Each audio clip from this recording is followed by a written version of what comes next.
Un, deux, ça fonctionne tout de même. Ben oui, je m'entends. Excellent. Ah non, mais c'est hot, ça, pas rien qu'à peu près. Hey, bon matin, tout le monde. Ce matin, mon boss m'a mis dehors. Mon boss, c'est moi. Et j'ai décidé, jusqu'à 9 h, dans Patrick le podcast, de faire l'émission dehors. Je pense que c'est la pire mauvaise idée que j'ai eue dans les dernières semaines. J'ai les doigts gelés, là. Hostie, t'es fait. Je suis dehors depuis, ben écoute, mon setup est installé depuis hier. Fait que là, ben, moi, je suis dehors. Je pense que le son est fort, hein, mais là, j'ai pas le contrôle. Je vais aller le baisser un petit peu. J'ai décidé de faire différent. Puis je pense que c'est la pire mauvaise idée parce que tantôt, je pense que je vais avoir le soleil d'en face. Et c'est une très mauvaise idée. Mais écoute, on va vivre avec ça jusqu'à 9 h. Je vais juste aller baisser le son de la musique un peu. Parce que, pour vrai, bon, un peu. Là, ça peut que ça fasse un tout.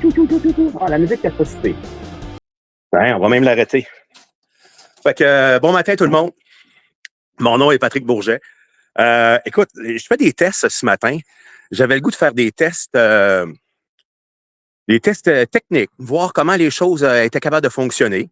Évidemment, on parle à des invités puis on leur parle sur leur cellulaire. Fait que je dis, ben écoute, moi, je vais tester le principe du multiple caméra.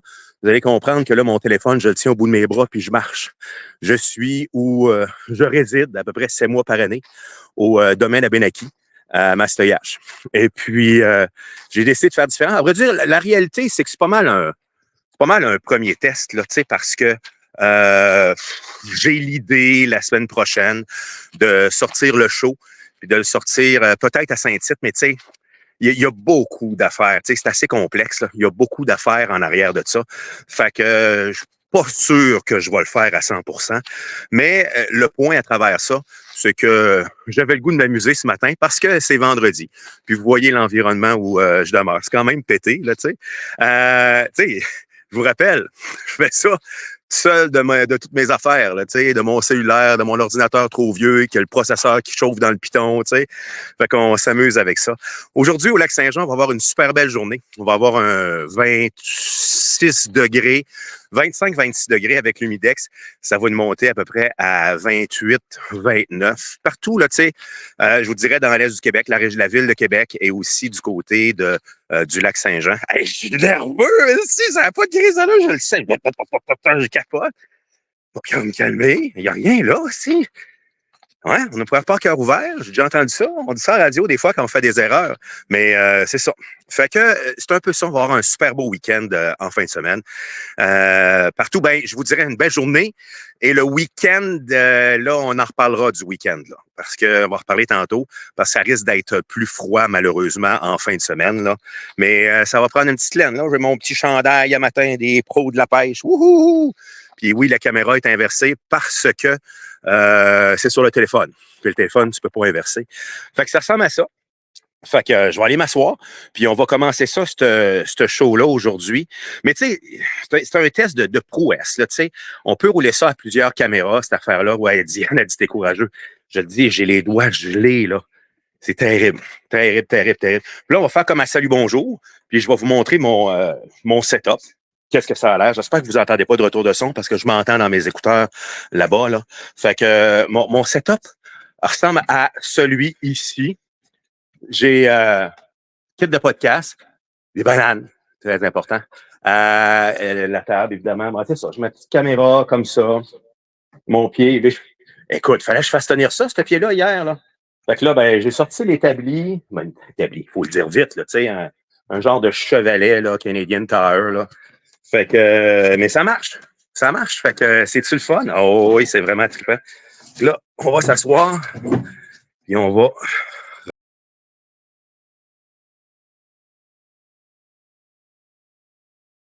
couper. On va réactiver le micro. Ouais. Alors voilà. Ah, là, je sors encore du cellulaire. On va l'arrêter. Ça. Hein, tout est beau là-dessus. Fait que voilà, on est parti pour pas de retour de son. Patrick Provencher. Ouais, c'est bon, excellent. La caméra, moi, je la vois pas mal plus... pas parfaite, cette caméra-là. Là. Écoute, C'est une caméra de bureau, là, tu sais. Mais c'est ça. OK, les caméras que j'ai, parce que j'ai fait de la captation vidéo assez longtemps, puis les caméras que j'ai, c'est pas fait pour le webcam, là. Il manque juste le chapeau de cowboy. Il est dans la roulotte. Il est dans la roulotte, Robin, là, le chapeau de cowboy, là. J'ai le chapeau mexicain. Tu sais, j'ai toujours mon chapeau mexicain dans la roulotte, là. Ben là, c'est mon chapeau mexicain. C'est Guylaine qui m'avait donné ça. Fait que voilà le concept. On est parti jusqu'à 9h. José a dit bon matin, on va l'afficher. Écoute, c'est ma médaille du jour. José a dit bon matin, t'es hot. Ah non, mais c'est cool. Tu sais. Maintenant, il y a tu sais, des logiciels comme ça qui permettent de faire ça. J'enlève mes lunettes. J'ai de la buée dans mes lunettes de Ginette. Euh, Fait que le logiciel le permet.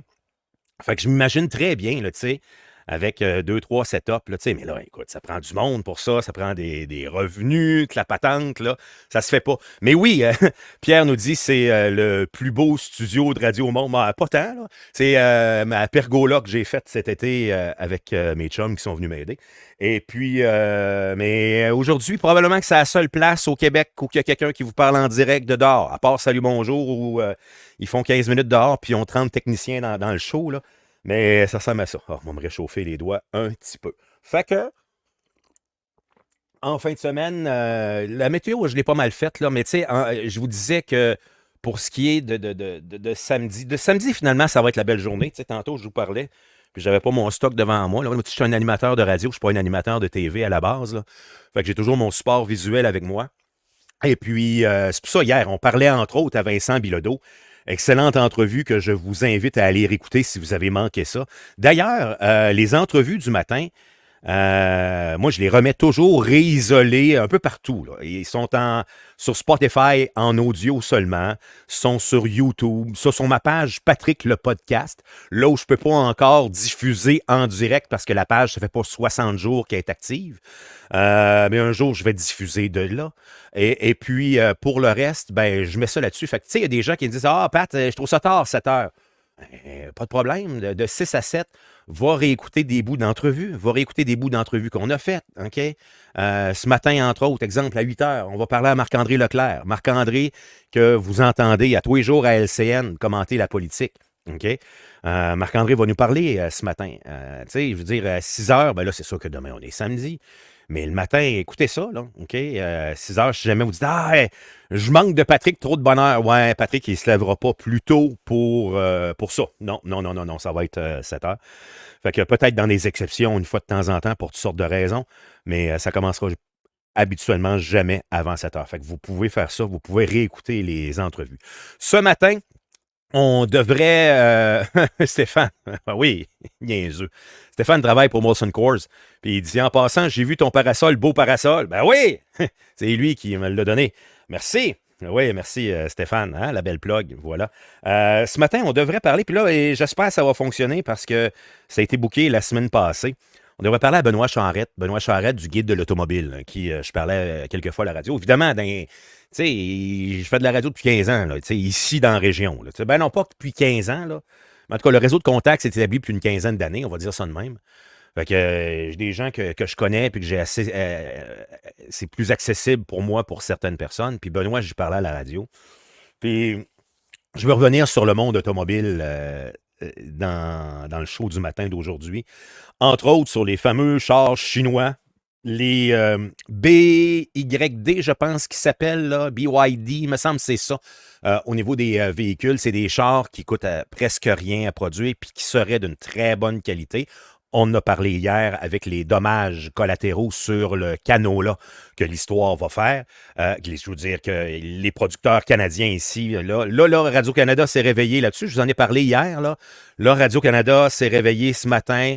Premier article qui est sorti là-dessus sur les dommages que pourrait avoir ce tarif de la Chine sur le canot-là qui fait qu'il ne sera plus exporté là-bas.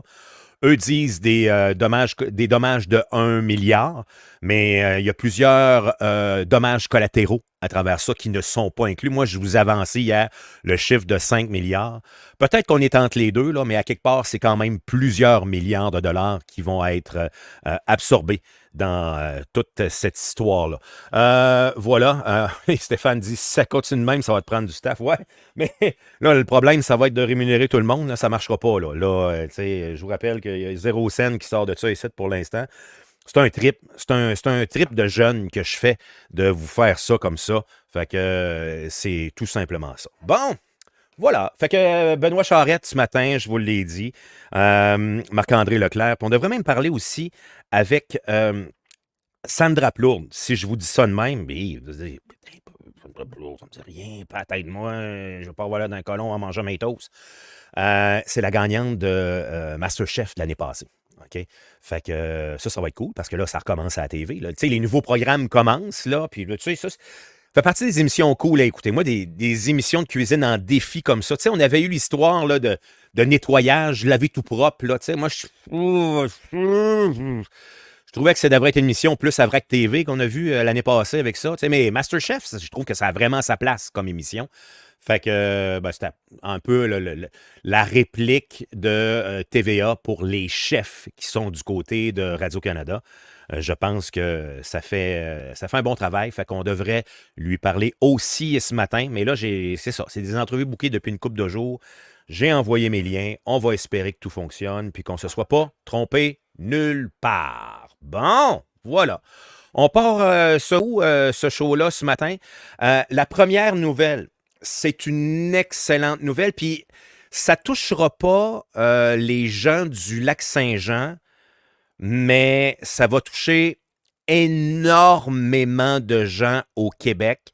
Si vous pensez en fin de semaine aller faire un tour à Saint-Tite, parce que je ne sais pas si vous vous souvenez, mais l'histoire du gros viaduc de l'autoroute 55. Écoute, on a vu le trou, là. Je vous ai montré des photos en drone, puis vous avez probablement vu la vidéo en drone dans les dernières semaines du méga trou que ça a fait. Ben, le ministère des Transports, qui mérite une main d'applaudissement, ont réussi dans ce dossier-là l'inimaginable pour le gouvernement et de terminer le dossier. La route 55 est réouverte. Moi, j'aurais perdu beaucoup d'argent. T'sais, dans ma tête, je suis un hostie de gambler. Je gagne dans ma tête surtout. Il faudrait que je me mette ça sur papier. On devrait faire ça. On devrait se prendre des faux paris sur papier sur les choses qu'on gamble. OK? Puis moi, j'aurais mis 1000 piastres que clairement, ça n'allait pas réouvrir. Okay? Ben, j'aurais perdu mon 1000 le matin, okay, dans ce dossier-là, parce que j'aurais pas pensé. Tu voyais ça. Le ministère des Transports, c'est long et c'est fastidieux, c'est lourd se revirer de bord pour faire de quoi de rapidement pour le ministère des Transports. Donc, ils ont réussi. Fait que de ce côté-là, c'est une excellente nouvelle. Pour les gens du Lac-Saint-Jean, il y a eu beaucoup de pluie dernièrement. Là, il risque d'y avoir des ralentissements, par exemple, descendre à Saint-Tite. Je vous le dis, là, donnez-vous pas d'heure d'arrivée pour Saint-Tite pour une raison bien simple. OK? C'est que il y a eu beaucoup de pluie dernièrement dans certains secteurs. Puis moi, ça, je l'ai vécu quand je suis allé faire un tour dans ma run de la Nouvelle-Angleterre pour aller à Boston. Un moment donné, sur le bord de manquer de gaz, tu dis, là, je capotais. Je capotais à quel point j'étais sur le bord. Puis je ne compterai pas toute l'histoire. Elle peut être drôle, là, mais en drivant le show, en ouvrant le show comme ça, c'est pas ce que je vais compter. Là. Mais j'ai vu des endroits où la route avait été littéralement arrachée par la pluie, parce que c'était sur le bord d'une montagne, un peu comme la route de la Tuque.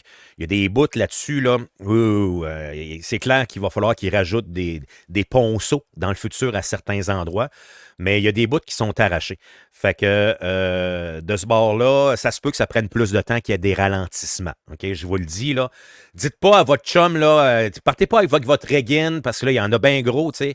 C'est au camping, c'est pas pire, ça part pas. On est tout fixe, là. C'est dur, là. Tu sais, mon setup, là, commence à être compliqué de sortir ça. Même si j'avais un Dodge Ram 2005, là, sortir la chaparral, là, 40 pieds, là, Elle m'a dit que tu sors pas ça de même, là, tu scrapes tout le patio.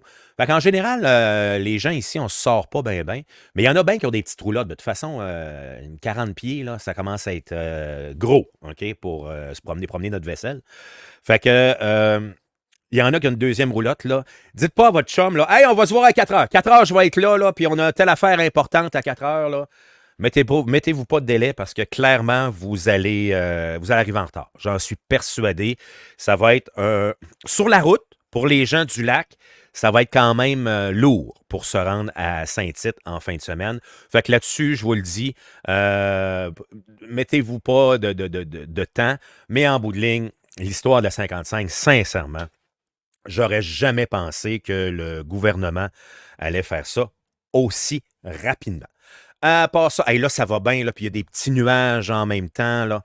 J'espère que... C'est parce que ma plus grosse crainte aujourd'hui, d'un point de vue technique, là, c'est, tu sais, des fois, là, je baisse mon star, là, dans la roulotte, là, parce que c'est super ensoleillé, là. J'ai peur que vous voyez juste du blanc puis du jaune à l'écran, là, avec ma petite caméra boboche, là. On s'ajustera au cours du show si jamais on a de la misère avec ça.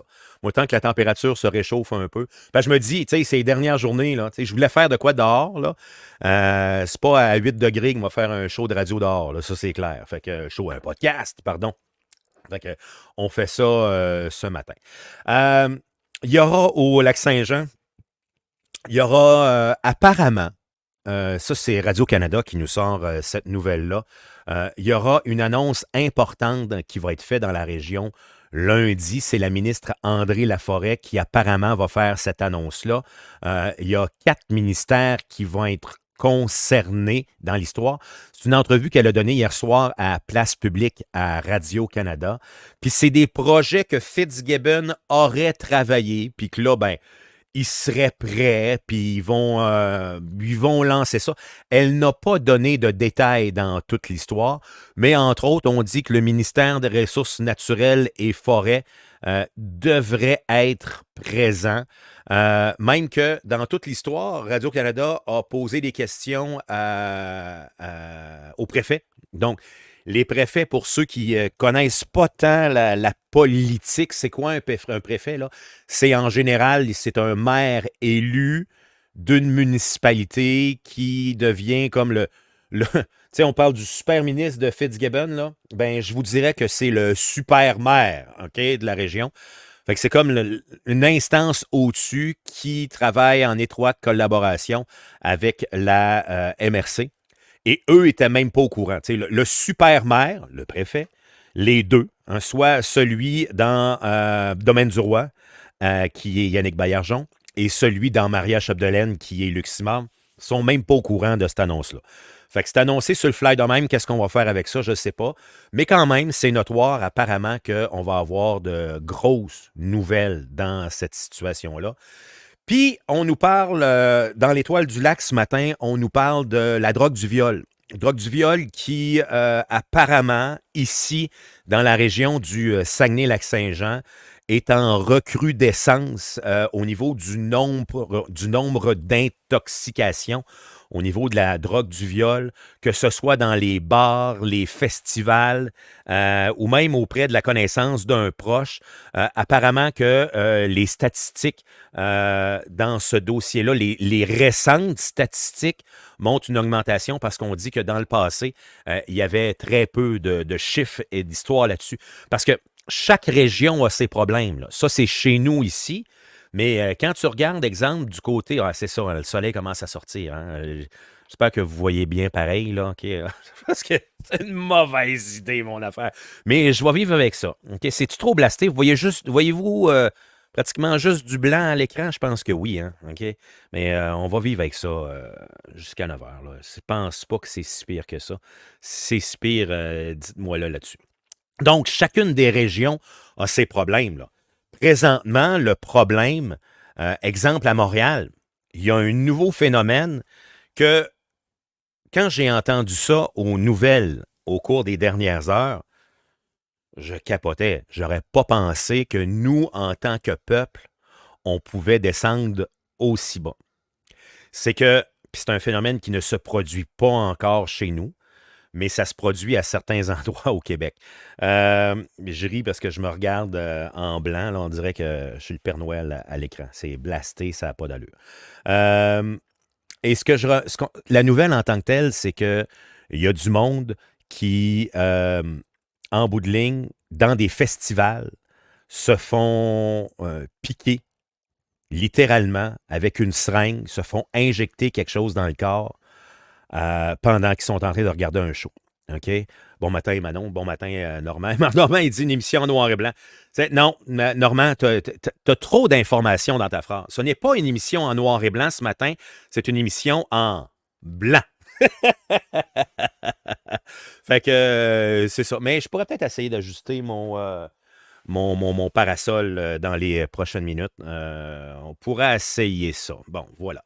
Si vous me le dites, si c'est vraiment trop blasté, écoute, je vais prendre 30 secondes, puis je vais aller faire le technicien de scène, puis je vais aller essayer d'ajuster le parasol pour le mettre à un endroit qui va être plus viable ce matin. Mais je vois quand même des nuages, fait que je pense qu'on devrait s'en sortir. Fait que là, écoute, ça, c'est quand même majeur, cette affaire-là. Je reviens à mon histoire de Pépic, là.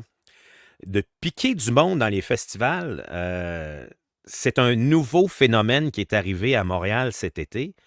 Fait que chacun ses problèmes. Encore une fois, je le dis toujours, maudit qu'on est bien dans notre région. On est souvent à l'abri. Oui, il y a des coucous dans la région, il y a des coucous sur toutes, là.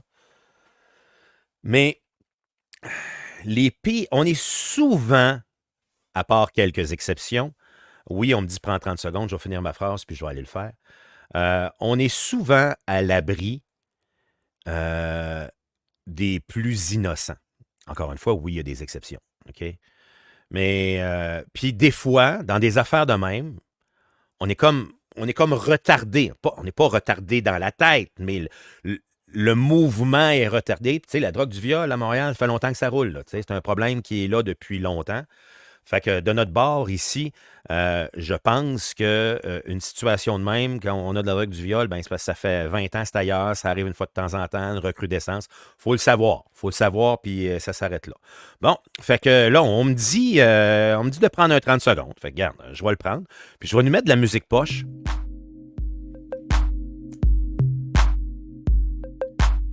Tiens, je vais aller ajuster mon parasol, puis je vais revenir dans Patrick, le podcast.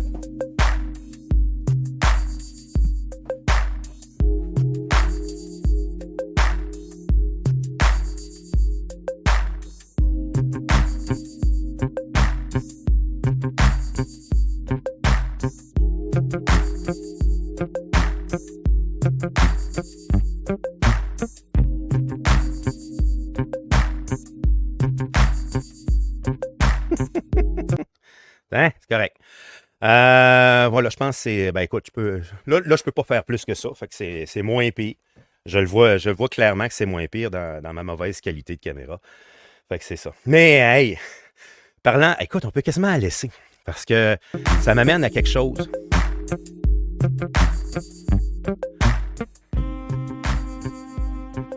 Si bol, c'est bon. Non, c'est parce que je vous ai demandé sur les réseaux sociaux au cours des derniers jours. À vrai dire, c'est hier, je vous ai demandé ça. J'aime ça, moi, parler de sexe. À la radio, je le faisais régulièrement. Et là, ben, dans Patrick le podcast, c'est l'opinion sans filtre. Fait que vous m'avez mis plein de gens en commentaire sur mon post hier avec mes flamants roses, là. Ça prenait une image comique pour aller avec ça. Ça prenait du côté ludique. Fait que je vous ai mis une petite image ludique dans l'histoire. Fait que Claudine a dit « J'aime la musique. » Oh yeah! Bon, c'est correct la musique, là. Fait que je vous ai... puis écoute, je suis tombé en contact avec plein de monde. Fait que là, ben, à un moment donné, c'est une question, là, tu sais, de faire arrimer tout ça ensemble, là, tu sais. Mais à la base, j'aimerais ça faire une chronique sexe régulière, qui revient, on va dire peut-être aux semaines ou aux 2 semaines, mais tu sais, ça dépend du temps du collaborateur, parce que je vous le répète, tu sais, il n'y a pas une scène qui est donnée à personne dans toute l'histoire, tu sais. Puis quand vous entendez quelqu'un qui vient me parler, il n'y a rien à travers ça, là, tu sais. C'est viens me jaser, viens avoir du fun avec moi 15 minutes, une demi-heure, merci, t'es fin, bonne journée, tu sais. Fait que, tu sais, des fois, ça peut être lourd et prenant de dire, ouais, écoute, je vais me prendre une journée, un matin par semaine où je vais préparer un sujet, je vais t'amener ça. Quoique préparer un sujet avec moi, et ça dérive assez facilement. Puis on est capable de discuter puis d'aller en profondeur sur un sujet. Mais tu sais, à la base, ça peut prendre des statistiques à travers ça. Fait que c'est ça qui est plus dur à trouver. Mais dans les gens que vous m'avez dit, euh, je n'ai pas commencé ces démarches-là, là, mais deux personnes qui m'ont marqué, que je ne ferai pas une chronique régulière avec eux autres, là, mais je veux vraiment parler à ces gens-là. Je veux parler à Anne-Marie Lozic, effectivement. Ça, c'est dans les noms qui est ressorti une, deux, trois fois hier, là, que j'ai vu passer. Je veux vraiment parler à cette dame-là qui est clairement une des plus grands outsiders du Québec, là. Anne-Marie Lozic qui a défoncé des plafonds de verre, on va dire ça de même, à une époque, puis là, j'aime pas le terme, mais vous allez comprendre, à l'époque moderne, mais à une époque plus lointaine. Daniel Ouimet fait partie des noms qui sont ressortis. Clairement, Daniel Ouimet aussi, qui avait une émission à TQS dans le temps, tu sais, ça fait partie du monde qui, clairement, je veux jaser avec ce monde-là. Là. Tu sais, j'en ai des gens line-upés la semaine prochaine. C'est comme entre autres, la semaine prochaine, on va parler à Normand D'Amour, on va parler de Stat la semaine prochaine. Puis entre autres, il est propriétaire des cafés ludiques Randolph, puis où ils ont des jeux de société, de la patente, tu sais, puis on va jaser de ça full pin, là, tu sais. Mais ça, c'est un exemple, c'est booké, mais je ne parlais pas de ça. Puis vous allez comprendre que je vais essayer de me trouver une interlocutrice féminine, hein, OK, dans toute l'histoire. Je vais essayer ça. Je vais essayer ça. Parler de sexe avec un gars, ça ferait bizarre un peu. Peut-être que je pourrais être précurseur de parler sexe avec un gars, mais je suis pas tant sûr que ça me tente. OK? J'aurais pas nécessairement de plaisir à travers toute l'histoire de me diriger vers là. Fait que voilà dans l'histoire. À part ça, je vous dirais que dans les grosses nouvelles au Québec, euh, on peut revenir rapidement sur le prix de l'essence. Prix de l'essence qui est à la baisse, que l'on dit d'un point de vue général à travers le Québec. C'est vrai en même temps qu'il y a une baisse parce que on était ici dans la région, on était jusqu'à. On a-tu monté à une 67 dans ce coin-là, au Lac-Saint-Jean? Je pense que oui. Puis là, on est rendu à une 54. Fait que ça fait une petite différence, là. Mais là, je me pose la question, tu sais, on est-tu rendu dans le gaz d'automne? Mais c'est complètement, comme je disais tantôt, c'est ludique, c'est fantasmagorique de dire quelque chose du genre, tu sais, de parler de gaz d'automne. Sauf que ça me ramène au printemps où on nous parlait de gaz d'été, le gaz d'été qui est plus cher que le gaz d'hiver, puis là, ben, ça nous coûte plus cher ces pompes. Rappelez-vous toute l'analyse qu'on a eue médiatique par rapport au coût de l'essence au printemps. Je vous dirais que dans toute l'histoire, il y a plusieurs personnes qui ont trouvé ça lourd. Peut-être que ça a fait décrocher deux, trois personnes, malheureusement, des médias. Puis ça, je trouve ça plate. OK? Parce que même si je ne suis pas dans un média de masse, puis que je suis super outsider avec ce que je vous fais, de vous parler, d'avoir 50, 100 personnes loguées le matin, de vous parler live en même temps, puis à peu près 1000 personnes qui viennent faire un tour de 5-10 minutes durant le live le matin. Je suis même pas qualifié comme un média. Là. C'est médiocre comme code d'écoute, l'histoire. Mais on fait ça pour s'amuser ensemble. Mais moi, de voir des gens qui décrochent des médias à cause de nouvelles dans ce genre-là, et que je trouve ça triste. Et que je trouve ça triste. Là, dans ce cas-ci, on peut-tu arrêter, là? Cet automne, quand on va reparler d'essence d'hiver, c'est quoi, là? Cette année, l'essence d'hiver, elle va-tu être plus chère? Elle va-tu être moins chère? Là, ils vont nous analyser ça. comme, on pourrait passer douette. On pourrait vraiment, vraiment passer douette dans toute l'histoire par rapport à ça. Par rapport à l'essence. Bon, voilà. Autre chose, on a, puis ça, probablement que je vais en reparler si Marc-André se connecte au cours des prochaines minutes, là. Ce qui devrait être le cas, mais Marc-André, c'est 8 heures. Là. C'est Benoît Charette à 7h30. Il est 7h30. Il n'est pas connecté. J'ai l'instinct fort, moi, dans la vie. Puis des fois, j'ai l'impression que ça se pourrait que Benoît ait oublié parce que ça faisait une bonne semaine que les choses étaient bouquées. Remarquez que j'ai son numéro de téléphone, je pourrais y lâcher un coup de fil, puis on pourrait peut-être essayer ça direct là. Je l'avais dans mes affaires. Il va peut-être répondre parce que c'est pas tout le monde qui se rappelle tout le temps de ce qu'on a à faire dans la vie. Je suis la première personne moi-même qui oublie des choses dans la vie. Fait qu'on va essayer ça. Écoute, c'est du live, là. Je ferai pas comme Mario Lirette. Allô, Benoît? Ouais, tu veux-tu que je te l'envoie ailleurs, le lien? Attends un peu, je t'envoie ça tout de suite. Tu vas me donner ton adresse courriel. Donne-moi une seconde que ça load. Vas-y. A-U. Oui.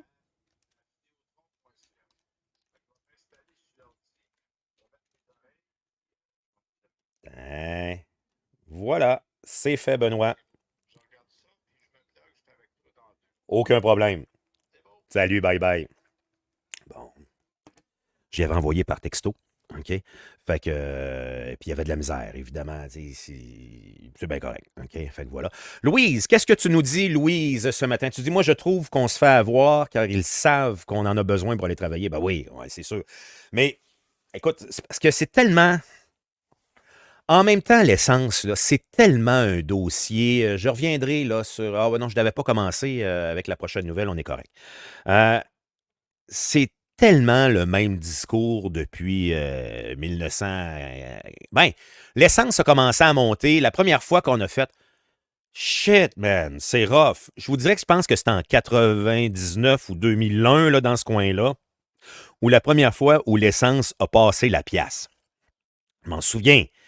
J'ai mis de l'essence pendant plusieurs années dans mon Ford Tempo. On était à 70 cents le litre. Là. Je me souviens de ça comme si c'était hier. Là. La première fois que j'ai vu une pièce, c'est dans un Ultramar à Hall, pas loin de Place du Portage. Puis, écoute, on dirait que le monde s'est effondré devant moi quand j'ai vu 1 $. Le premier 1, là, l'essence à 3 chiffres, là, c'est comme, hey man, ça ira pas bien. Ben, effectivement, on est rendu aujourd'hui. Fait que, tu sais, puis là, à ce moment-là, et qu'on trouvait ça cher, une pièce, c'est sûr que les salaires n'étaient pas au même niveau qu'aujourd'hui. Il y a une différence à travers ça. Mais écoute, ça fait 25 ans qu'on trouve que l'essence est chère, puis qu'on essaie de trouver des moyens, puis qu'on pensait avoir trouvé un moyen. Moi, je pense sincèrement qu'au niveau de l'automobile, écoute, on peut en parler, Benoît va se connecter dans les prochaines secondes. Je pense sincèrement que dans l'automobile, une des meilleurs choix que vous pouvez faire, je crois, en tant que gars qui ne connaît pas ça, j'aime beaucoup utiliser cette phrase-là, on dirait que ça me disclaime de bien des affaires, là. En tant que gars qui ne connaît pas ça, c'est le véhicule hybride branchable, parce que de chez vous, tu as ton électricité pratiquement gratuit. Tu te plugues, tu fais un nombre de kilomètres, tu t'en vas. Fait que, tu sais, moi, de mon bord, ça m'aide beaucoup sur ma consommation, surtout que là, présentement, l'été, en étant à Mastoyage, j'ai pas à monter à Dolbeau. Je trouve ça merveilleux. Comme tu sais, je me promène un peu à Saint-Fé, à Robertval, je reviens ici, je me replugue. Écoute, puis ça coûte des pinottes là, en électricité. Fait que je trouve que moi, vraiment, c'est la meilleure technologie pour moi. Fait que, tu sais, je restais de m'en sortir comme ça. Oui, le véhicule a coûté plus cher à l'achat. Oui, c'est pas pire parce qu'il y avait une subvention de, je me souviens pas combien du gouvernement, là, 7-12 000 là, pour les bridges. Je l'ai acheté il y a 1 an. Là, on pourra demander à Benoît. Mais le point à travers ça que je trouve, c'est la meilleure façon que j'ai trouvé pour se sortir de l'essence. Tu sais, parce que je crois encore une fois, moi, puis il n'y a personne qui va m'enlever ça de la tête. On en parle. Je ne me souviens pas à qui on parlait de ça hier. C'était avec Mike Tremblay, me semble, qu'on parlait de ça, du spermatozoïde. Et je me vois pas, moi, me plugger avec un Ford Lightning, avec le bateau en arrière. Je ne sais pas si vous l'avez peut-être vu tantôt, là, mais le bateau en arrière du char, me ramasser dans la réserve de Chibougamau pour aller d'un lac dans le nord, puis pas pouvoir mettre de gaz dans mon char, là, et puis se plugger après un arbre pour en revenir, là.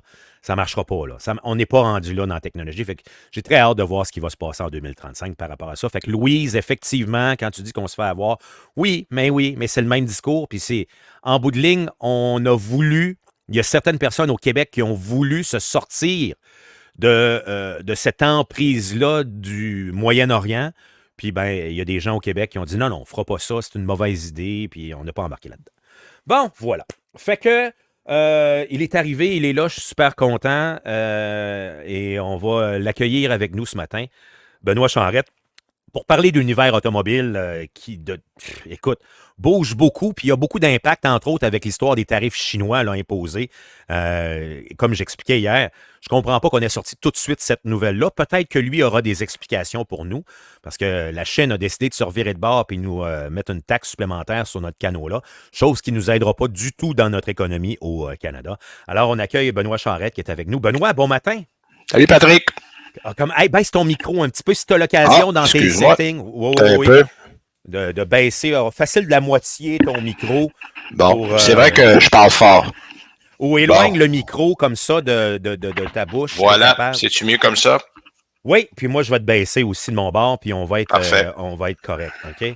Écoute, j'ai décidé ce matin de sortir mon podcast à l'extérieur, OK? Puis... Ben oui, mais c'est correct.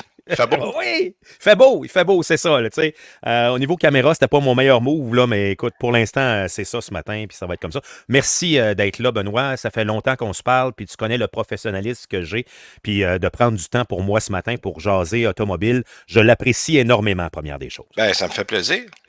On va commencer par la base, là. Automobile 2025, le nouveau... ouais, l'annuel de l'automobile. Oui, l'annuel de l'automobile est sorti. C'est ce que j'ai compris, c'est ça? Absolument. Depuis le 23 août, on est en magasin. Donc, 736 pages cette année. Attendez, vous l'avez, tiens. Je vous le montre. J'en ai un. Voilà. Il est là. Ouais. Alors, l'annuel de l'automobile 2025, on a toujours 12 auteurs qui sont là avec nous. Une équipe de 16 personnes pour monter ça. Cette année, on a eu pour la première fois plus de nouveautés électriques que de nouveautés à essence. C'est ce qui explique le fait qu'il y a 32 pages de plus dans le livre parce que les constructeurs n'ont pas enlevé assez de modèles pour compenser ceux qu'on avait ajoutés. Fait qu'il a fallu travailler un petit peu plus fort, mais bon, on en est venu à bout quand même. Puis, on a le CA Québec qui est avec nous cette année là, pour la première fois. Quand tu dis on a travaillé plus fort, ça veut dire que pour tout analyser, ça vous a pris peut-être un mois de plus pour faire la même job un peu?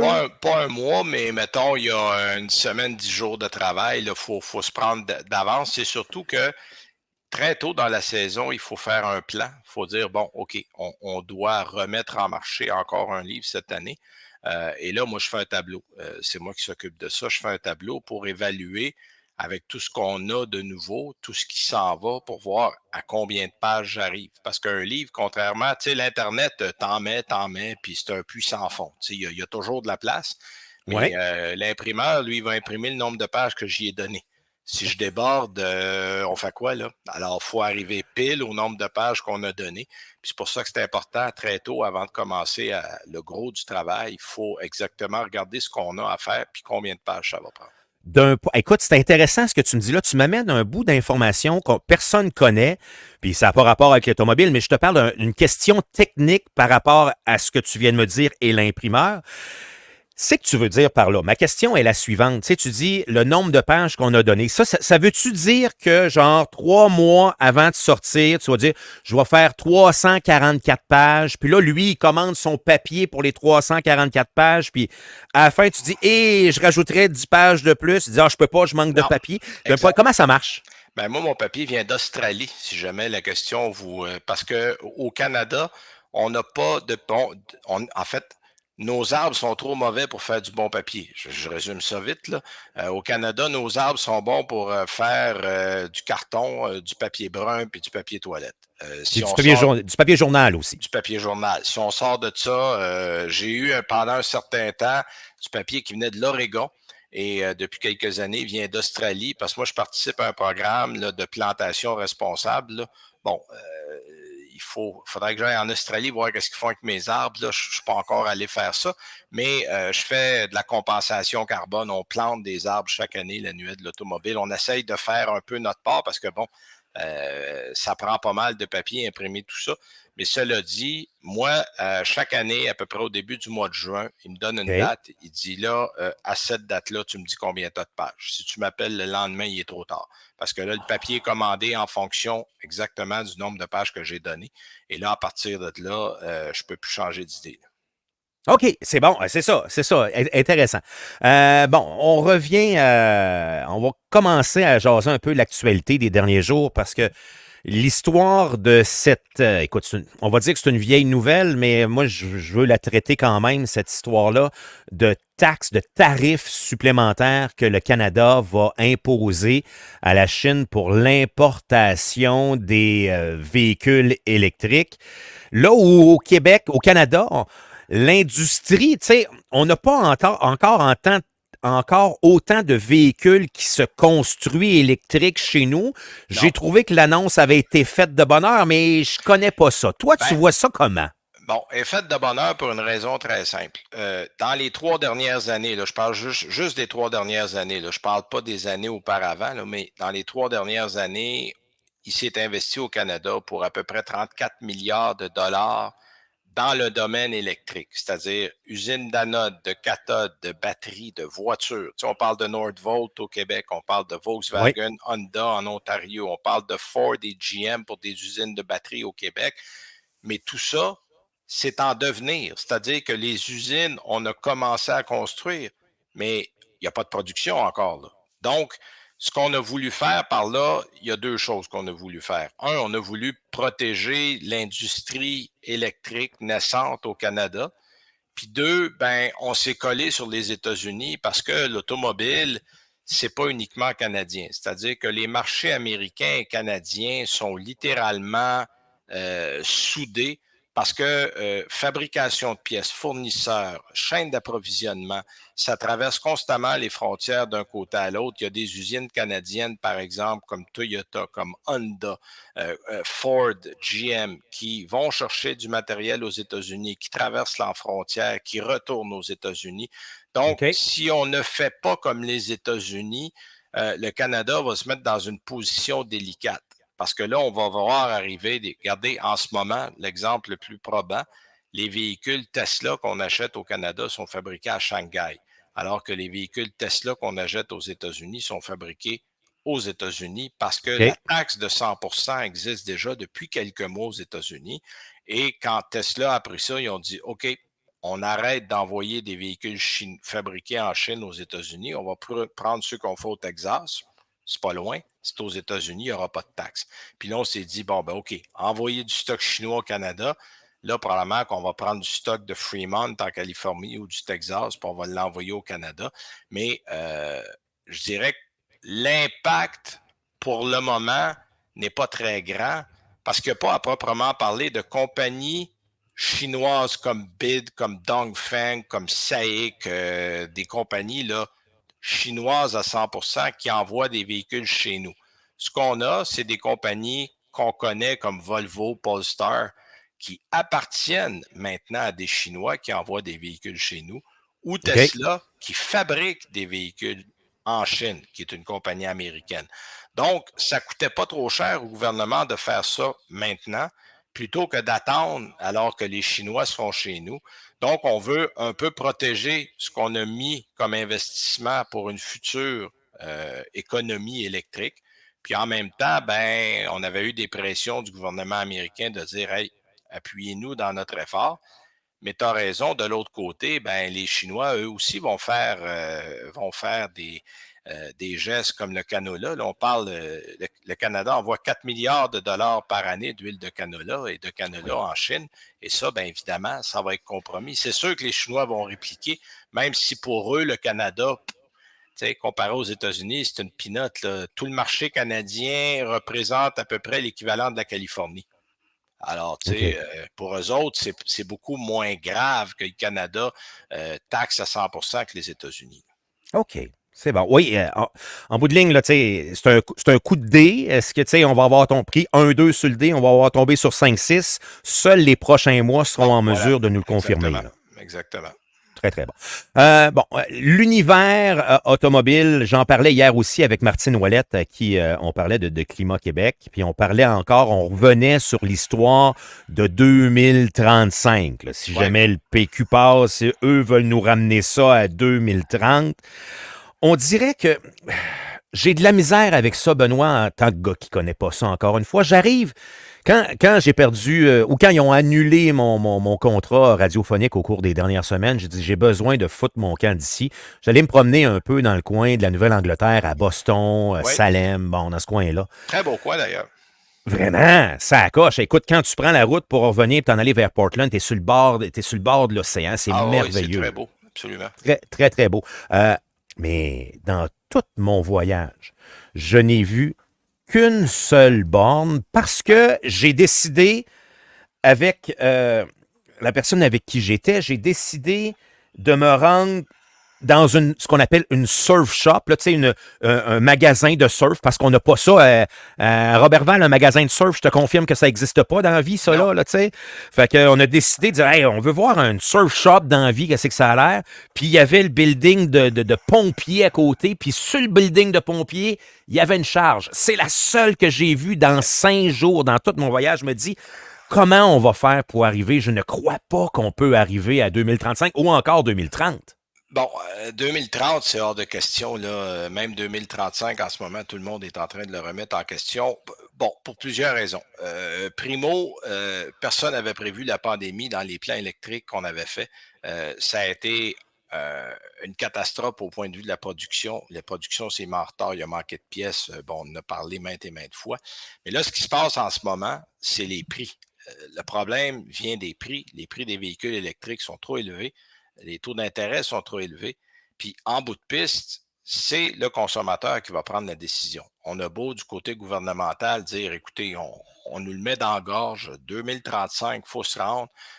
On a pris du côté du gouvernement du Québec des initiatives en donnant 5 000 de subvention par-dessus le 5 000 que le fédéral donne. C'est pour ça qu'au Québec, ça va malgré tout assez bien dans la vente des véhicules électriques parce qu'il y a des incitatifs intéressants. Le Oui. problème, c'est qu'ailleurs, il y a peu ou pas d'incitatifs. On parle des États-Unis, il y a un 7500 qui vient de l'État. Il y a quelques États américains qui ajoutent à ça. Mais regarde, j'étais au Texas il y a 2 semaines. Si je transfère le prix en canadien, l'essence est à 64 sous le litre là-bas. Oui, en Donc, plus. à 64 sous le litre, là, il n'y a personne qui est intéressé à acheter un véhicule électrique. C'est pas assez cher et il n'y a pas de motivation du côté des Américains à aller dans ce sens-là. Et ça rend la tâche plus difficile parce que, je l'ai dit tantôt, le marché canadien est étroitement relié au marché américain en termes de vente automobile. Et s'il n'y a pas de motivation du côté des Américains, ça va être difficile de faire passer la pilule ici. Le Québec est probablement, avec la Colombie-Britannique, les 2 provinces qui s'en tirent le mieux. Il y a un intérêt ici. Les gens parlent. Les gens disent, ben, moi, je pense à m'acheter un véhicule électrique. Le frein en ce moment, c'est au niveau du prix. À 73 000 comme prix moyen pour un véhicule électrique, avec des taux d'intérêt qui sont entre 8 et 9 tu arrives sans faire d'effort à 1 000 par mois pour un paiement d'auto. Les gens se disent, ben non, ça n'a pas de bon sens. Là.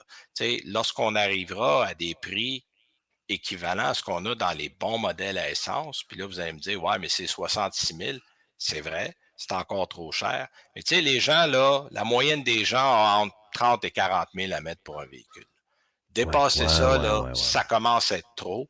Donc, il va falloir que les constructeurs automobiles trouvent une solution parce que si on s'en tient à ce qu'on a en ce moment, 2035, là, on oublie ça, on ne sera jamais là. Moi, j'ai parlé avec plusieurs ingénieurs dans les derniers mois et tout le monde me parle 2045, 2050, là, qui est un chiffre beaucoup plus réaliste, là.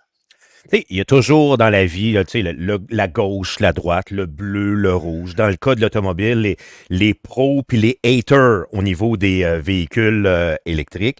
Moi, j'essaie toujours de me situer à quelque part entre les deux, de ne pas être dans les deux pôles extrêmes dans l'histoire.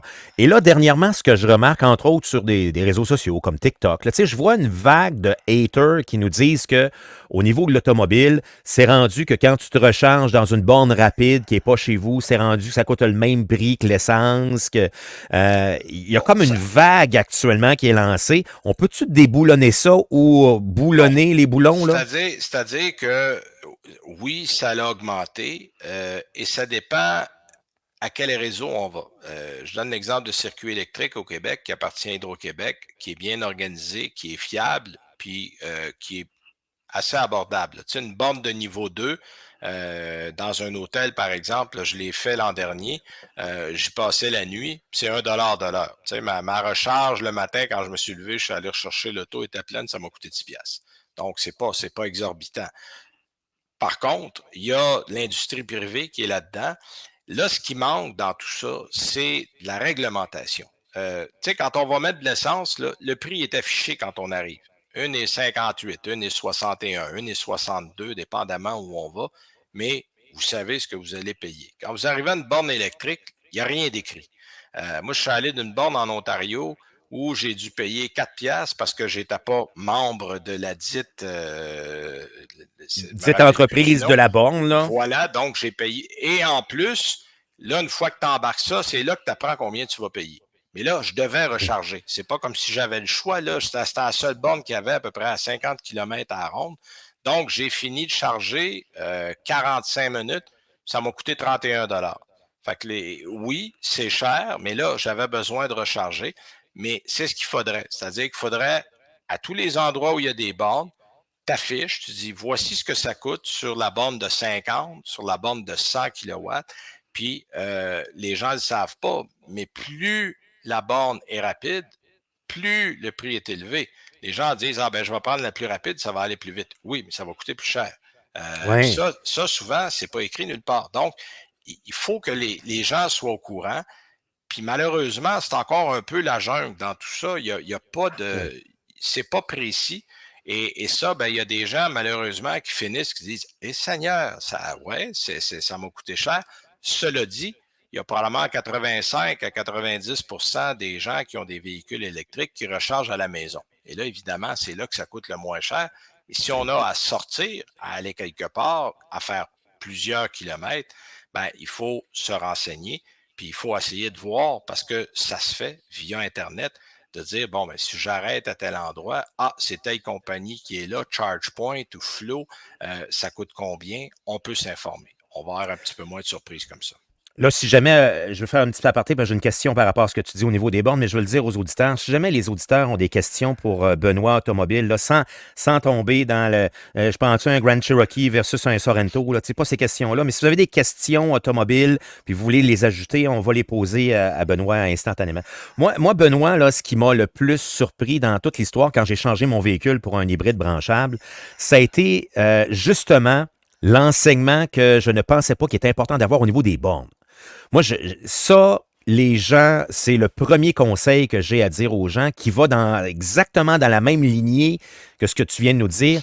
Faut se renseigner et comprendre l'univers des bornes Voilà. avant même de penser s'acheter un véhicule. En fait, c'est une nouvelle habitude automobile d'avoir un véhicule hybride branchable ou électrique parce que justement, il faut tenir en compte le fait que on devra arrêter en chemin si on va plus loin, ou il faut être capable de calculer son trajet pour dire, bon, est-ce que j'ai assez d'électricité pour faire le trajet que j'ai à faire? Donc, je suis allé à Ottawa la semaine dernière avec un véhicule électrique et je me suis renseigné parce que j'allais à un lunch d'affaires. J'étais là pour à peu près 2 heures et demie. Bon, ben avant de partir, j'ai trouvé un IKEA qui était tout près du restaurant où j'allais. Puis les IKEA offrent des bornes de recharge gratuites pour les Oh, clients. Bon, OK. c'est des niveaux 2, là, vous ne rechargez pas votre auto, mais j'en ai mis assez pour être capable de revenir d'Ottawa. Donc, ça a été correct, mais c'est ça, il faut prendre cette habitude-là. C'est parce que de l'essence, on ne se pose jamais la question. Non, c'est ça. Les stations-service, c'est à peu près n'importe où. Tu prends la prochaine sortie d'autoroute, puis il y a une station pas loin. Ça prend, à part dans le Vermont. Bon, c'est ça. Disons, à beaucoup d'endroits, là. Et faire le plein en essence, ça prend 5 minutes, c'est fini, c'est réglé, on continue notre chemin. Ce qui n'est pas le cas avec l'électrique. Tu sais, je suis allé à un endroit avec un véhicule électrique l'an dernier où je suis arrivé. Bon, c'était une borne 50 kW.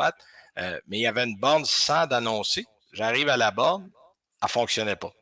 Donc, j'ai dû prendre la 50, mais bon, la 50, en 3/4 d'heure, j'en ai remis, mais juste assez pour me rendre. Donc, là, je devais dire, OK, il faut que j'en trouve un autre à destination parce que, en fait, j'étais là pour 2 heures, puis je revenais. Donc, j'allais à Québec. Et à Québec, j'ai trouvé une borne rapide. Pour le temps que j'étais là, j'ai pu revenir. Mais c'est ça, c'est du planning. Et puis ça, il faut être prêt à faire ça quand on achète électrique. Ce planning-là, admettons qu'on y arrive qu'un jour, il se vend uniquement du véhicule électrique. Moi, je pense encore à chez nous dans la région. Je l'ai expliqué un peu en intro avant que tu arrives. Puis je me dis, j'imagine le gars qui va aller faire du camping dans le parc de Chibougamau, qui traîne sa fifouille de 40 pieds, puis qu'en arrière, il y a le bateau de 18 pieds. Il va falloir qu'il s'achète un RAM usagé, puis qu'il traîne ça, il traîne son RAM usagé jusqu'à temps qu'il crève, puis un moment donné, il va être dans la marde. C'est quoi la solution? L'univers automobile pense quoi de ça? Ben, c'est ça. Il y a encore beaucoup de zones grises dans tout ça. Tu sais, tu donnes cet exemple-là. Je peux donner aussi l'exemple de gens, moi, qui m'ont contacté pour me dire, j'aime les véhicules électriques, mais j'habite au 3e étage sur la rue Saint-Denis à Montréal. Je n'ai accès à aucune borne. Alors, je fais quoi, là? Les bornes, on ne peut pas dépendre du réseau public parce que il y en a malheureusement dans bien des cas, surtout dans les zones urbaines, il n'y en aurait pas assez pour dire, bon, ben tous les gens qui sont dans un condo, un 3e étage, on va vous fournir des bornes. On est en train, il y a des compagnies qui refont dans des édifices à appartements des zones où il va y avoir 1 ou 2 chargeurs disponibles pour les gens qui restent là. Mais est-ce que ça sera suffisant? Parce qu'il faut passer à la prochaine étape. Là, on est à, on dit qu'on a vendu autour de 28 de véhicules électriques là, dans les premiers trimestres de 2024 au Québec. Mais quand on va être à 50-60 d'adhésion au niveau du grand public, comment est-ce qu'on va faire ça exactement? Là, ça va prendre plus de bornes, ça va prendre des endroits où on peut recharger un peu partout. Et là, à ce moment-là, il faut se poser la question tout de suite. Est-ce qu'on peut préparer un réseau qui va tenir compte? Tu sais, je regarde, là, j'ai vu aux États-Unis, j'étais avec Ford il y a quelques mois, où on a installé des bornes à l'entrée de certains parcs nationaux. Pour ceux, par exemple, qui ont le Jeep avec le moteur hybride branchable, on peut se brancher à l'intérieur du parc. Bon, dans le cas de Jeep, le modèle est hybride branchable, donc quand tu n'as plus de batterie, tu peux continuer à l'essence, ça ne pose pas de problème. Mais si quelqu'un part pour une expédition, est-ce qu'il y en aura assez pour faire toute son expédition puis revenir à la dite borne? C'est sûr qu'il y a des circonstances. Bon, tu parlais d'un camp de chasse ou d'un camp de pêche. Pour le moment, ça se peut pas. Là. On ne peut pas faire 1h30 dans le bois, aller à la pêche une semaine, puis revenir avec le camion. Il risque sérieusement de manquer de jus en chemin. Alors, il y a des situations qu'on n'a pas encore prévues. Je pense que pour le moment, on est encore à la première étape, c'est-à-dire d'essayer d'avoir un réseau globalement assez intéressant pour la majorité des gens. La minorité, ben là, il va falloir regarder ça un petit peu plus tard. C'est bon. Écoute, merci Benoît. Je pense qu'on faudrait qu'on se reparle parce qu'on pourrait se parler pendant 1 heure, 2 heures. C'est le fun. J'aime ça. Merci d'avoir pris quelques minutes pour nous parler ce matin. Je l'apprécie. Puis la prochaine fois qu'on va se reparler, tu vas me voir. Ça marche, Patrick. Merci beaucoup, là. Merci, au revoir. Salut. OK. Très apprécié. C'était Benoît Charette. Écoute, là, ce qu'on va faire, là, avant de parler à notre prochain interlocuteur, j'ai comme un... Tu sais, je suis quelqu'un dans ma tête qui est professionnel. Je l'ai dit tantôt en ouverture de show, je pense que c'est la pire la meilleure mauvaise idée que j'ai eue dans ma vie, de dire on sort le show dehors avec le soleil d'en face, avec une petite caméra de bureau qui ne traîne pas pantoute. Je vais faire un petit move. Je vais essayer d'aller me chercher un petit peu d'ombre, qui devrait fonctionner, soit dit en passant. On devrait mieux voir le tout. Fait qu'on revient dans quelques secondes. Restez là, parce que dans les prochaines minutes, ça va être aussi très intéressant dans Patrick le podcast. Vous avez l'habitude, vous connaissez mon côté professionnaliste de toute la patente. On a parlé d'automobile, on a à peine effleuré le sujet avec Benoît Charette, mais on parle de politique au retour, puis et c'est vendredi, on fait des tests, mais restez là, on se reparle dans les prochaines secondes.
Bon, ben écoute, je pense que c'est le mieux qu'on est en mesure de faire pour ce matin.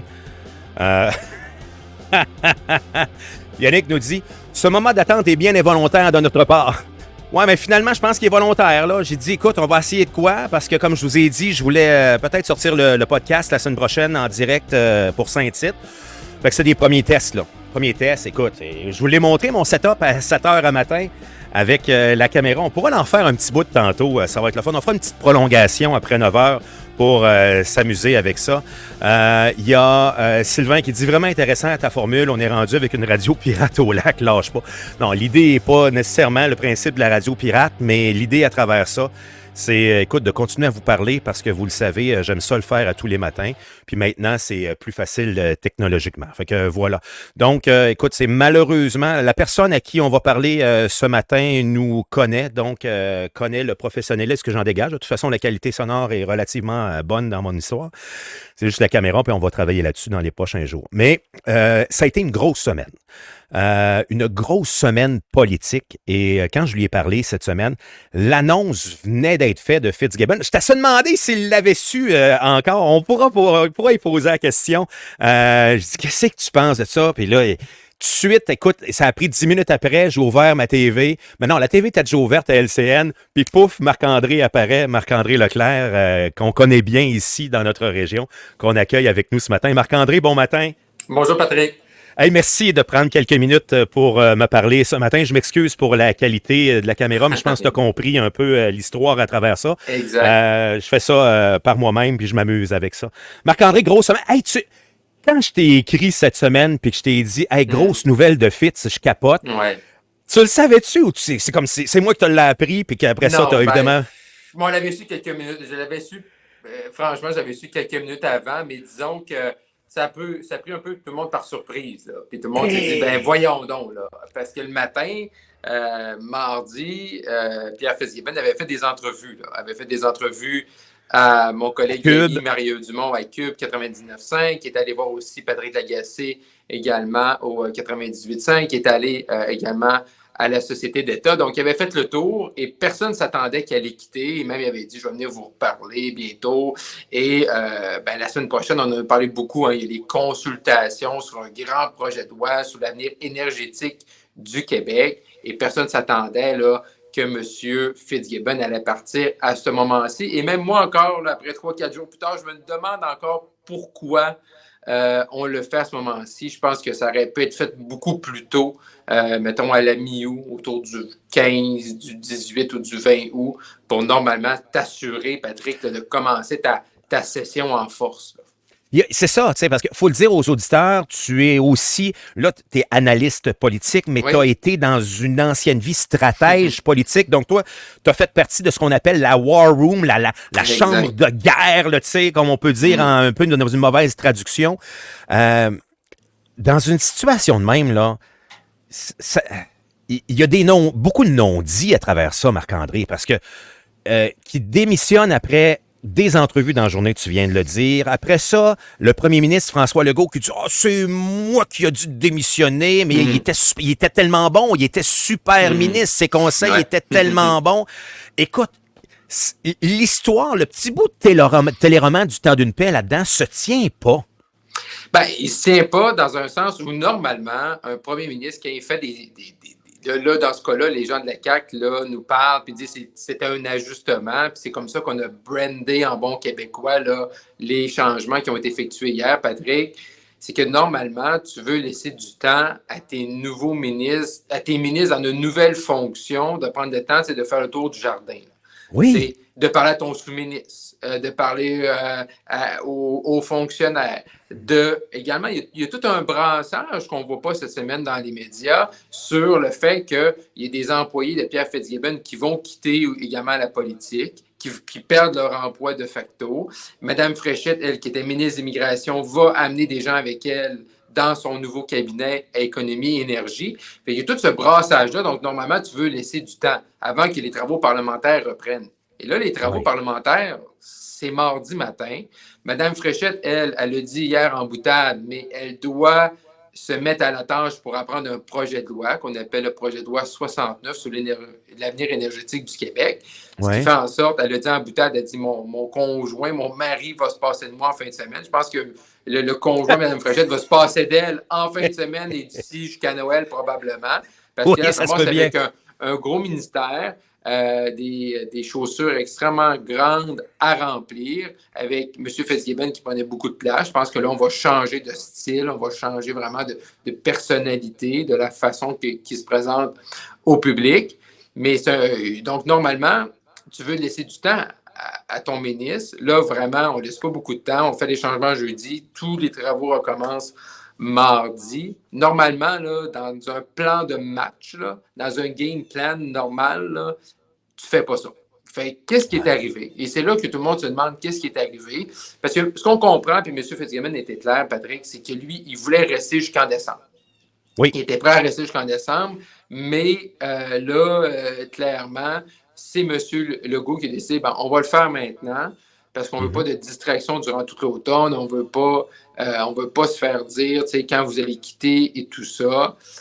Mais, dans l'histoire politique québécoise et canadienne, c'est déjà arrivé là, que des ministres disent « je ne vais pas me représenter à la prochaine élection » et qui ont fini leur mandat comme ministre. Fait clairement, M. Legault et son entourage, sans doute, étaient tannés, là, justement, de ces questions-là par rapport à l'avenir personnel, professionnel de Pierre Fitzgibbon.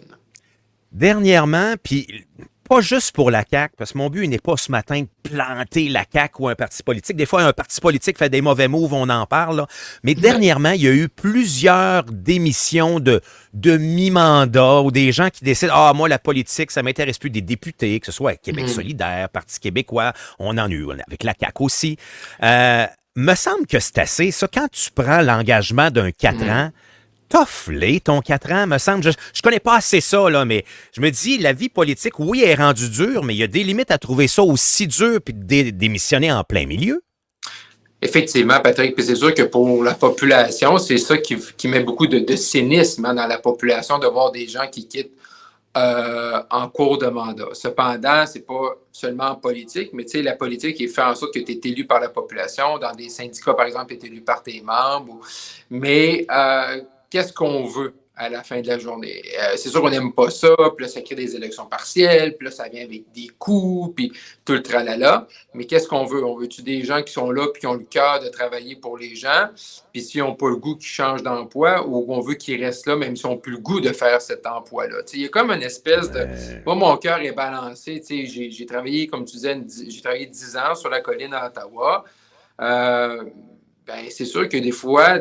Qu'est-ce que tu aimes mieux? T'aimes-tu mieux garder des députés et des ministres en place parce qu'il faut absolument qu'ils qui finissent leur mandat, ou si on peut le cœur à l'ouvrage, c'est mieux les remplacer puis les renvoyer chez eux puis passer à autre chose.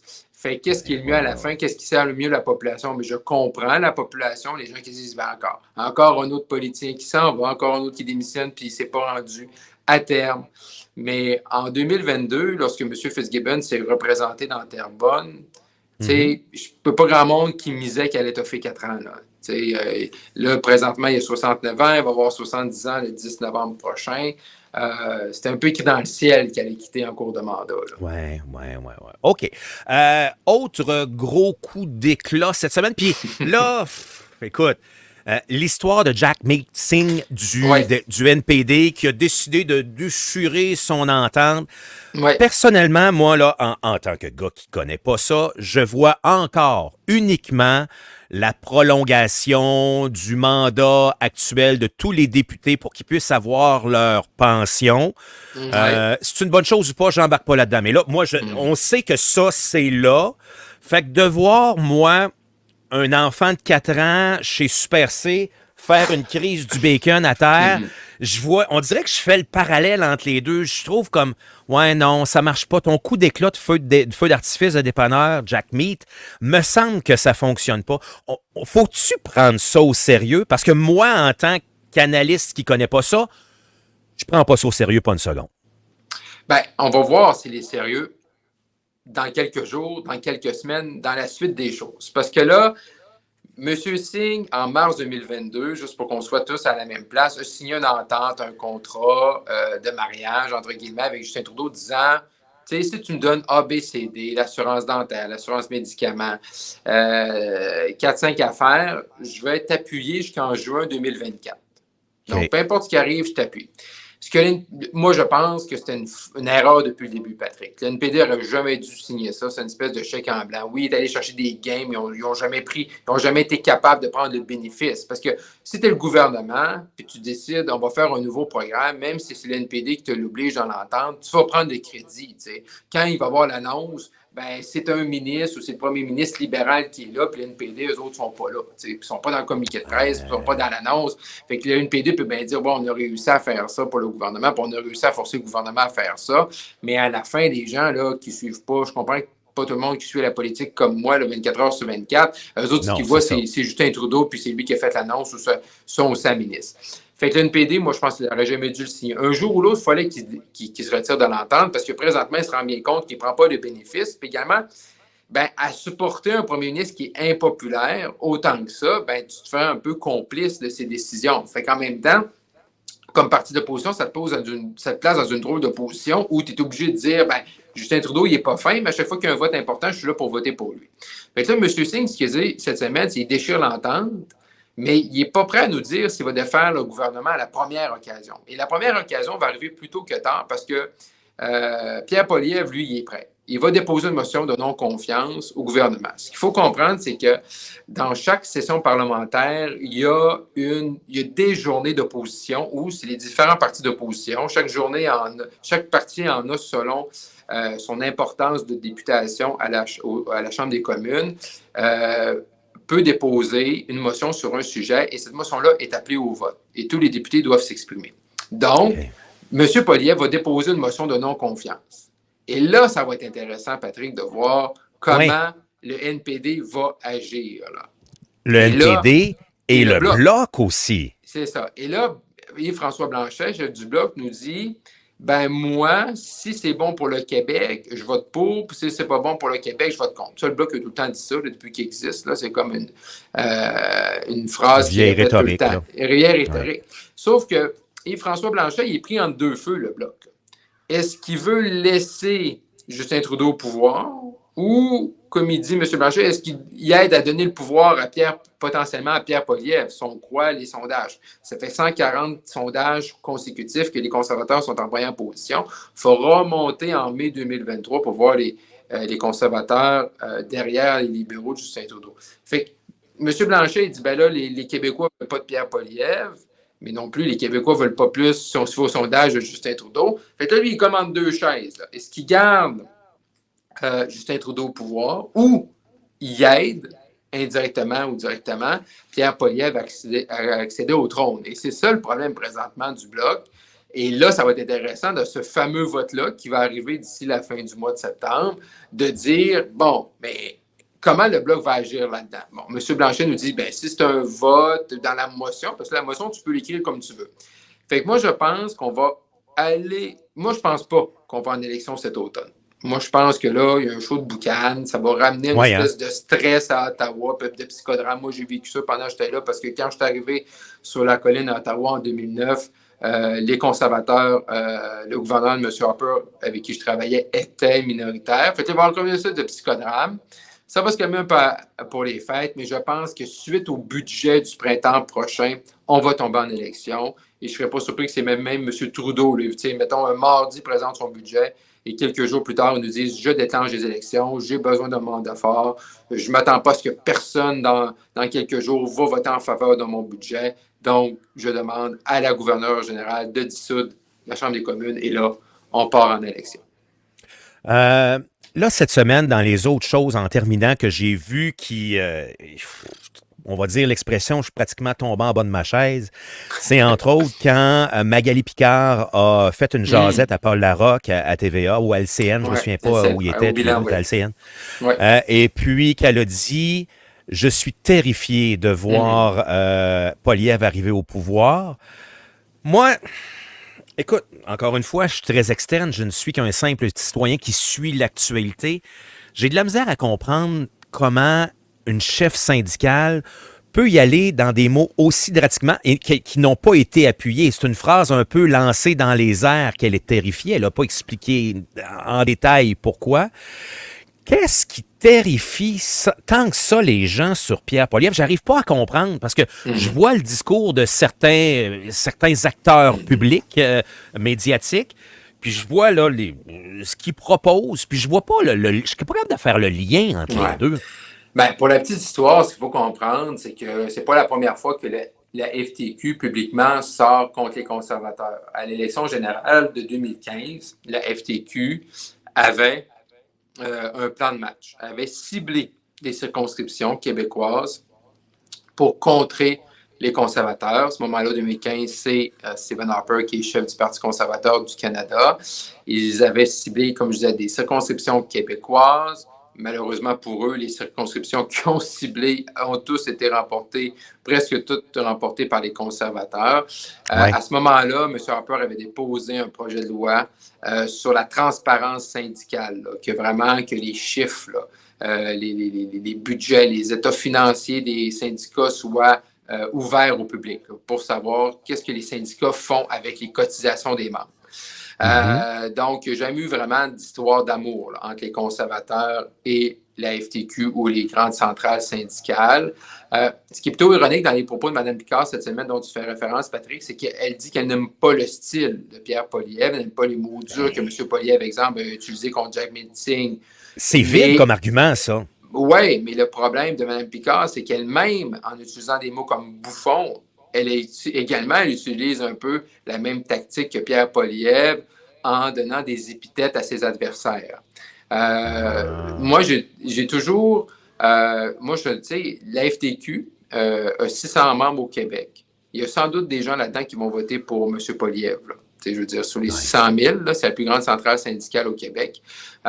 Est-ce que c'est le mandat d'un syndicat? Si on peut se poser la question, et ça, à un moment donné, c'est les membres, là, ceux et celles qui sont syndiqués, qui doivent se poser la question. Est-ce que c'est un membre? Est-ce que, moi, j'ai toujours cru que si tu veux faire de la politique, il y a plein de partis politiques au Québec, il y a plein de partis politiques au fédéral. Comme on dit au Québec, si tu veux mettre ta face sur le poteau, il y a plein d'occasions municipales, provinciales, fédérales, toutes les parties. Fait que c'est des gens qui veulent en découdre avec M. Poilievre. Il y a plein de formations politiques qui s'opposent à lui. Et je suis sûr que ces gens-là seraient intéressés à avoir des candidatures prestigieuses. Donc, une place pour tout le monde en politique.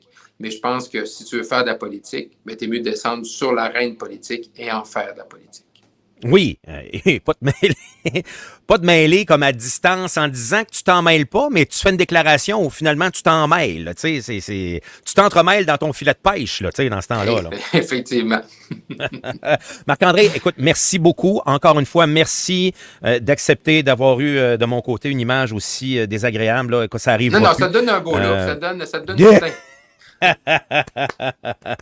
Marc-André qui est venu faire un tour pour la traversée, merci, aussi impliqué dans la traversée. Oui, merci Patrick. Tout le temps, je sais que tu es suivi par les gens au lac. Tu sais, moi, j'ai quitté la région il y a un petit bout déjà. Ça fait 24 ans que j'ai quitté parce que j'ai quitté pour. C'est drôle, hein, parce que j'ai quitté le lac Saint-Jean parce que mon rêve, c'est de traverser le lac Saint-Jean à la nage. Je suis venu ici où j'habite à Québec.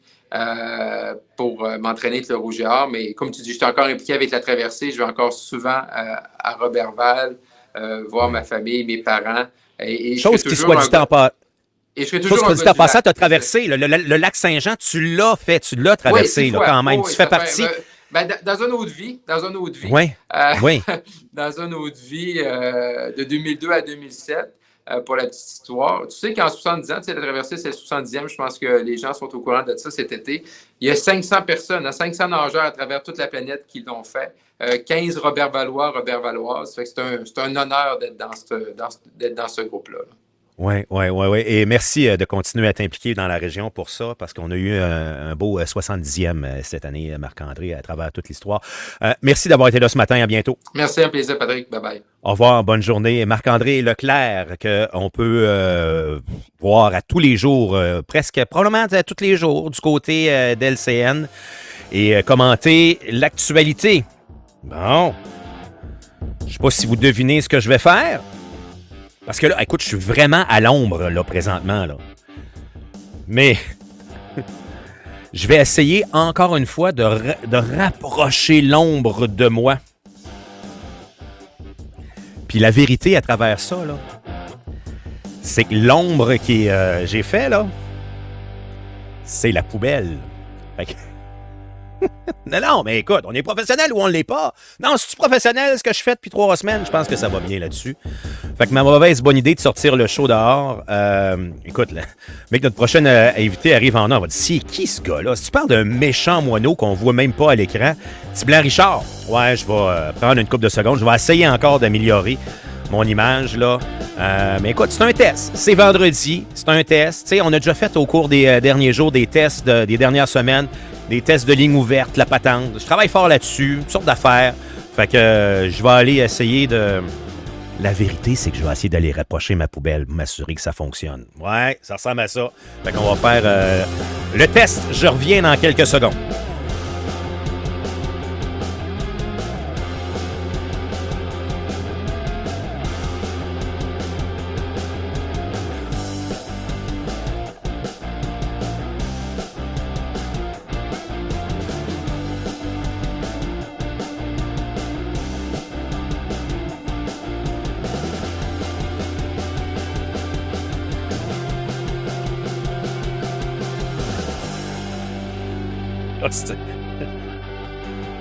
OK, c'est correct, j'abandonne.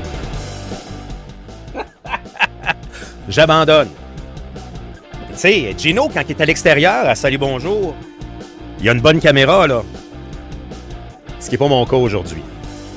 Fait que voilà, c'est réglé.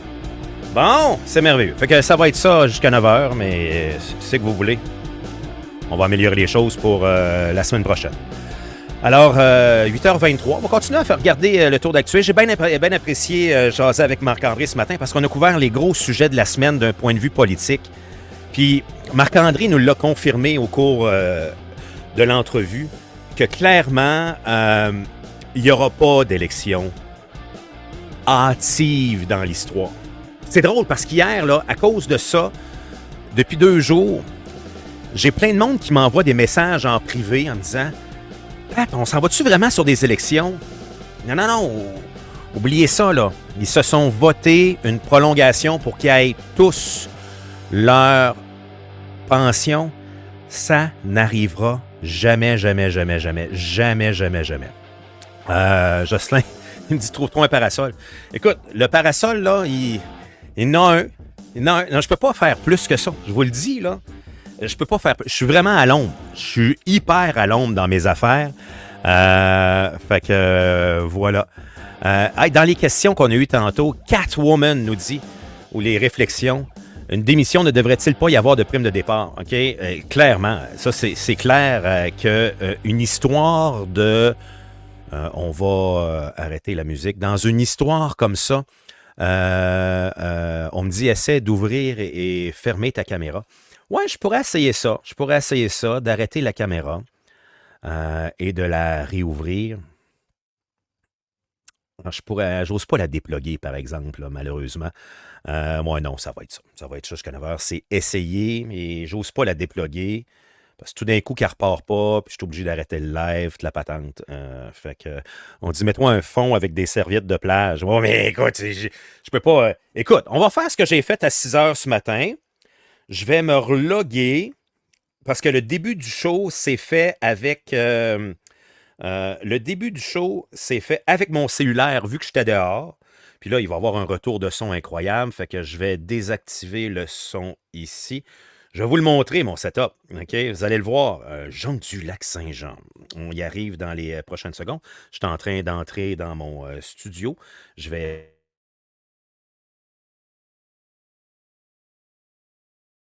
Comme ça.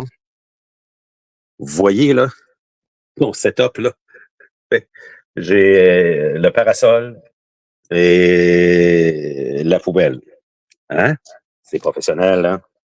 Sacrément.